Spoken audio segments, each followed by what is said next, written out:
Kawai ke kali Scorpio ke bala Subah bala pendankam neki pulit kala syak thang dusman ha Jayau Chapel Road ha ke nok pasmi jong ke khat santarik ubenai nailar arajar arpuai. Kini ke kali kadai ke badan your registration number ML05F 3013.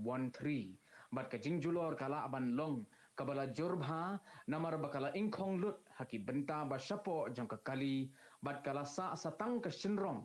Kadhadu bathok ya kini ke kubor, 4 sim la yo jingtip la don ni em ke bala mensau ha kini ke jingjia. Hanrai la yo i baki pulit penlit ding kilawan ban senrai ya kini ke kali.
Kenton Masar, ban pet kat do ekamet ke basa jong uni urang ba.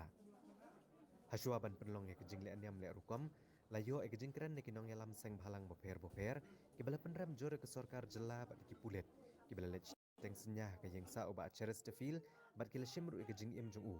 Wala shim ladan hapedeng kemet ke bakwet ke bakya. Kila ong ke sorkar bat ki pulet kila kam oba cheres te fil ude ubadan keti, hagaban pen betai ubam IED. Bakila day bancu kembek yu bat Charles Tefil dari om bancu shiem megajing im jong u bat kene gajing siat yang nunong elam barem ke HNLC kapau bagadan AH London namar bo bat Charles Tefil upersang ban penekaran nesok ya kesang HNLC bat ke sorkar kidong elam sang halang kilapan pau bakim pediang ya gajing thong ke sorkar daga magisterial inquiry bat kila dawa bagade bantung daga judicial inquiry kenang bagajing toket kan long kebalat luit Nalor kania kat bakajing toket karyach khamat dairu banweng kami gi pulet ke belalet khenra ha ke yengsa jong uba cheres tefil. Kila dawaru bahalor kania ke jing sya asyat diap uba cheres tefil u menteri korbari ke jela uba ala kemen rembui udi ban syem ke jingkit kle da ke bahir skino u menteri sorkar. Bang ungsim laino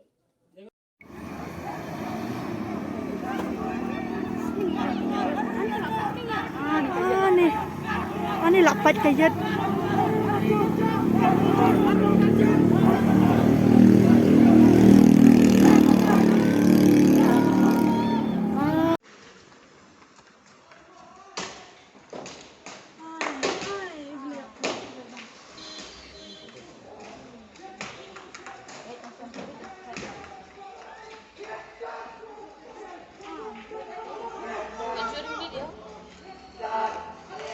Mut sudah.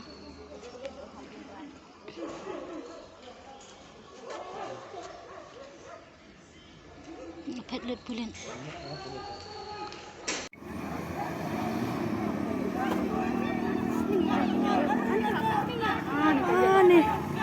Ani lapat kayat.